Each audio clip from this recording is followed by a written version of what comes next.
안녕하세요. 이번 시간에는 전기전자 기초 챕터 4에 대해서 말씀을 드리도록 하겠습니다. 챕터 4는 키르이호프의 법칙인데, 키르이호프의 법칙에는 전류 법칙과 전압 법칙으로 나눠져 있습니다. 그래서 이 부분에 대해서 좀 더 설명을 드리도록 하겠습니다. 우선 키르이호프의 전류 법칙입니다. 키르이호프의 전류 법칙은 회로 내에 임의의 한 접점에서 들어오고 나가는 전류의 합은 제로이다라는 표현으로 되어져 있습니다. 그리고 키르이호프의 전압 법칙은 하나의 폐회로에서 인가 전압과 전압 강하의 전압은 0이다 라고 표현될 수가 있습니다. 그림을 보고 좀 더 설명을 해보도록 하겠습니다. 키르이호프의 법칙은 전류 법칙, 노달 전압 해석법을 이용을 하고요. 회로 내에 임의의 한 분기점에 들어오고 나간 전류의 합은 제로이다. 전압 법칙입니다. 전압 법칙은 루프 전류 해석법을 이용을 하고요. 하나의 폐회로에서 인가 전압과 강하 전압의 합은 제로이다 라고 표현을 할 수가 있습니다. 이 부분을 우선 전류 법칙을 먼저 조금 더 자세하게 설명을 드리도록 하겠습니다. 키르이호프의 전류 법칙, 이전 슬라이드에서 보셨다시피 회로 내에 임의의 한 접점에 들어오고 나간 전류의 합은 제로이다. 들어오고 나간 전류의 합은 제로가 됩니다. 전류는 단위 시간당 임의의 접점을 통과한 전하의 양과 이에 대한 물리량이므로 임의의 지점에 들어오고 나간 총합은 제로이다. 아직까지 문장으로서는 좀 이해가 안 될 수도 있는데 이 부분을 그림을 통해서 얘기를 좀 한번 해보도록 하겠습니다. 다음과 같은 그림이 있습니다. A와 같은 그림이 있습니다. 어떠한 점에서 P라는 점을 전류 A와 전류 B가 들어오고 있어요. 이 들어오고 있는 점의 합은 IC로 표현될 수가 있습니다. 따라서 I1과 IB의 합은 IC로 표시가 될 수 있습니다. 다시 말하면 IC에 나가는 전류는 IA와 IB에 들어온 전류의 합과 동일하다라고 볼 수 있습니다. 요거를 전류의 흐름으로 얘기를 했지만 물에 대한 걸로 얘기를 해보면 세 개의 호수로 구성되어 있는 부분이 있습니다. 그래서 한쪽에서 IA라는 물이 들어오고 있고요. 또 다른 한쪽에서는 IB라는 물이 들어오고 있어요. 그렇다라고 한다면 이 물은 합쳐져서 한쪽으로 나가겠죠. 그게 IC입니다. 그래서 왼쪽에 있는 그림과 동일하게 IC에 나오는 물은 IA와 IB에서 들어온 물의 양과 동일하다라고 말씀을 드릴 수 있는 겁니다. 그래서 이 식을 다음과 같이 쓸 수가 있겠죠. IA 플러스 IB는 IC. 다시 역으로 얘기를 하자면 IA 플러스 IB 플러스 IC 마이너스는 제로가 됩니다. 그래서 이렇게 키르이호프의 전류 법칙은 양단에서 들어오는 양과 나가는 양은 동일하다라고 말씀을 드릴 수가 있습니다. 4.2식을 보게 되면 다음과 같이 구성할 수가 있죠. 여러 개의 호수가 여러 개의 회로로 구성이 되어 있다라고 하면 나가는 양도 들어오는 양과 동일해야 키르이호프의 전류 법칙에 위배되지 않는다라고 말씀을 드릴 수가 있습니다. 그러면 이 키르이오프의 전류 법칙을 이용해서 회로 해석을 어떻게 하는지 한번 말씀을 드리도록 하겠습니다. 우선 첫 번째, 3개 이상의 지로가 연결된 접점을 찾습니다. 아래 그림에서 3개의 지로로 구성된 부분은 바로 요 지점이겠죠. C지점이라고 볼 수가 있습니다. 그리고 각 접점별로 들어온 전류와 나간 전류의 식을 세우게 됩니다. 그리고 이를 통해서 연립방정식을 이용해서 회로를 해석을 하게 됩니다. 이 부분은 다음 그림을 통해서 한번 풀어보도록 하겠습니다. 우선 키르이오프의 전류 법칙인 4.3식을 먼저 볼 수가 있습니다. IT equal I1 equal I1, I3로 우선 구성이 되어 있는데요. IT가 다음과 같이 구성이 되어 있고요. 여기에 흐르는 전류는 I1이 되겠죠. 그리고 이 지로를 통해서 흐르는 전류가 I2와 I3로 연결이 되게 됩니다. 그러면 I1은 I2 플러스 I3로 표현될 수가 있습니다. 그러면 이 식을 키르이오프의 전류 법칙으로 한번 풀어보도록 하겠습니다. 다음 같은 식이 있을 때 이 IT equal I1 플러스 IT equal I1 equal I2 플러스 I3가 있을 때 얘를 옴의 법칙을 이용해서 다시 한번 써보면 다음과 같이 구성이 될 수가 있겠죠. 왼쪽에 제가 좀 쓰도록 하겠습니다. I1은 R분의 V1, I는 R분의 V이기 때문에 R1분의 V1으로 구성이 되고요. I2는 R2분의 V2 플러스 R3는 R3분의 V3로 구성이 될 수가 있습니다. 그러면 여기에서 저희가 알 수 있는 것은 저항의 값을 알고 있죠. 그러면 다시 한번 써보도록 하겠습니다. R1은 10ohm이고 V는 아직 모릅니다. 그래서 V1으로 입력을 하고요. R2는 20ohm입니다. 20ohm분의 V2 플러스 R3는 10ohm분의 V3로 나타낼 수가 있습니다. 그러면 여기에서 병렬 회로에서는 이 C를 통해서 나가는 I1과 I2의 전압은 동일하게 됩니다. 그래서 I2와 I3는 동일하게 되죠. 그러면 여기에서 식을 다시 쓸 수가 있습니다. 10분의 V1은 20분의 V2 플러스 10분의 V2로 나타낼 수가 있습니다. 왜? V2와 V3가 동일하기 때문에. 그러면 얘를 다시 연립방정식을 이용해서 풀게 되면 유리화를 시켜주면 20으로 통분이 되겠죠? 그러면은 이 V1은 1V2 플러스 2V2 따라서 2V1은 3V2로 나타낼 수가 있습니다.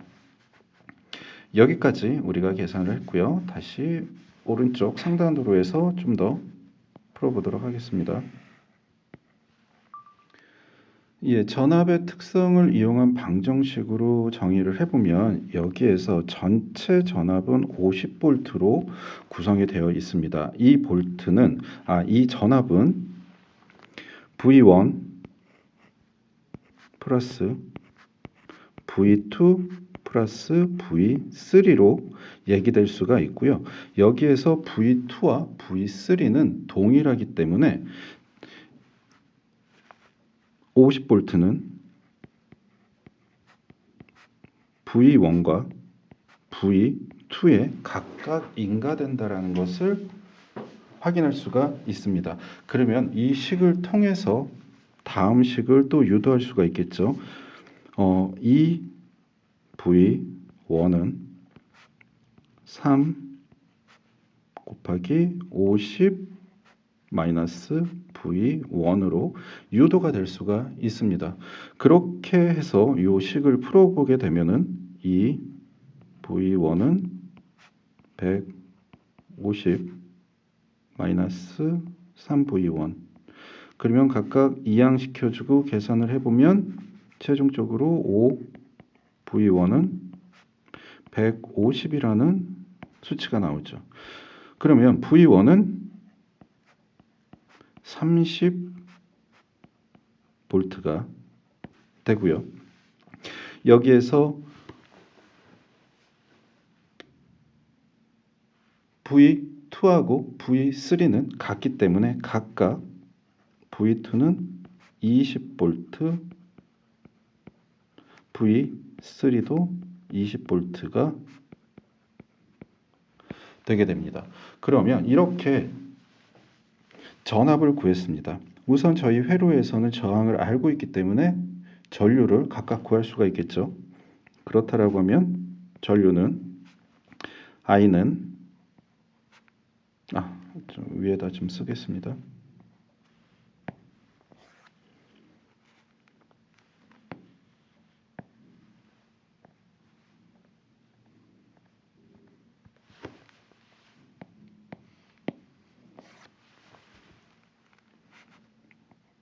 I는 R분의 V라는 공식을 이용하게 되면은 I1은 10원분의 30 그러면 3 암페어가 되고요. I2는 20옴분의 20V니까 1 암페어가 되게 됩니다. 마지막으로 I3는 10옴분의 20V니까 2 암페어가 됩니다. 이렇게 키르요프의 전류 법칙을 이용해서 다음 회로에 대한 전압 전류를 구할 수가 있습니다.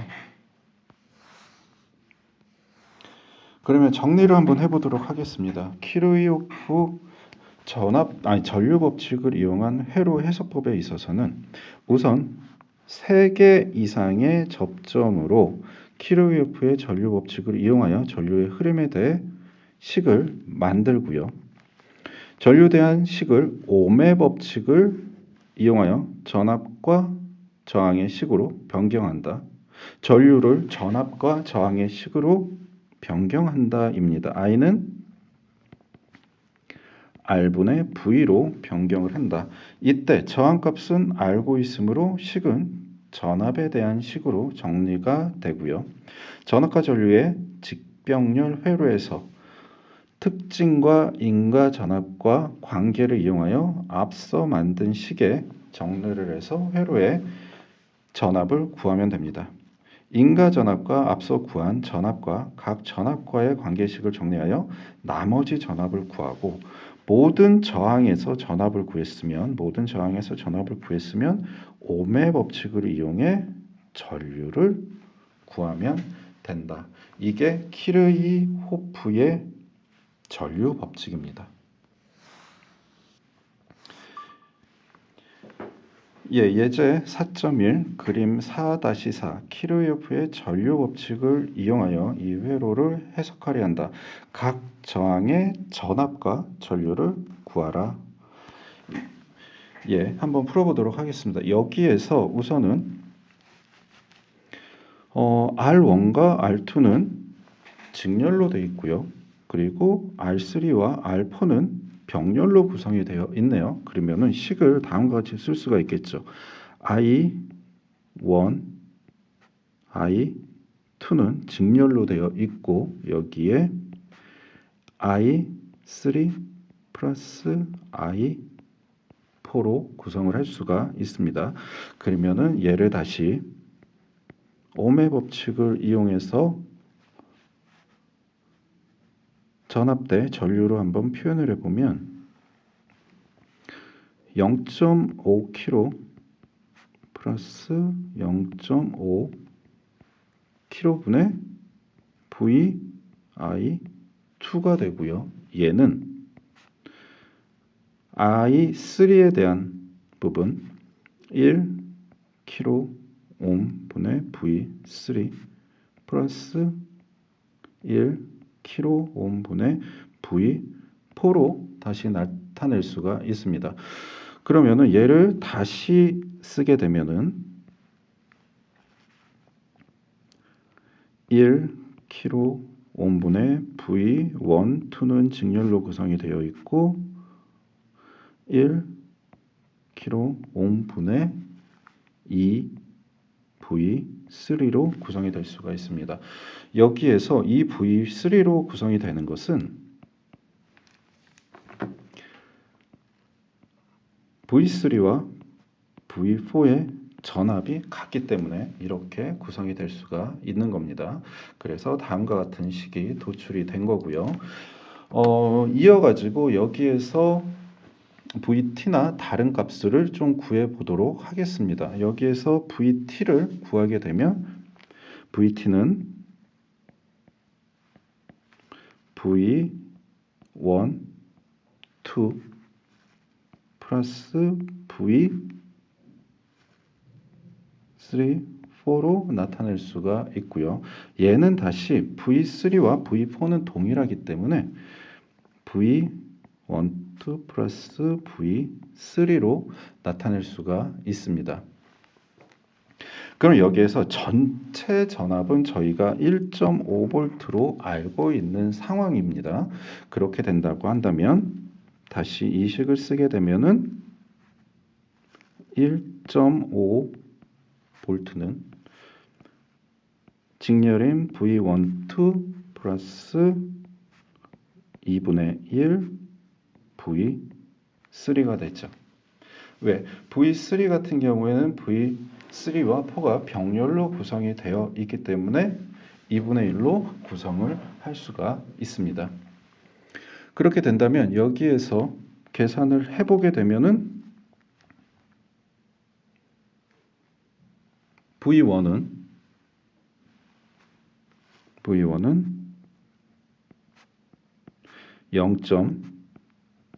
0.5V로 구성이 되고요. V2 역시 0.5V.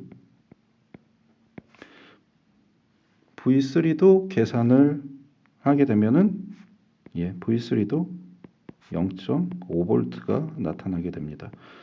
V3, V4가 동일하니까 V4도 0.5V로 나타나게 됩니다. 이렇게 해서 각각의 전압을 구했으면 다시 전류를 구할 수가 있겠죠. 전류는 I는 R분의 V로 나타낼 수가 있기 때문에 I1은 R1분의 V1 그러면 R1은 0.5 kV분의 0.5 그러면 계산을 하면 0.001 옴이 되네요. 얘는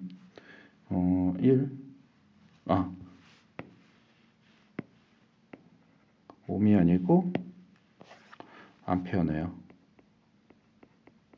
그러면 얘는 1mA로 나타내고요. I2 역시 동일하기 때문에 1mA로 나타나게 됩니다. I3입니다. I3는 1kΩ분의 0.5V이기 때문에 0.0005 암페어는 0.5 미리 암페어이고요. i4도 i3하고 동일하니까 0.5 미리 암페어로 나타나게 됩니다. 예, 이렇게 해서 키르호프의 전류 법칙에 대해서 알아봤습니다.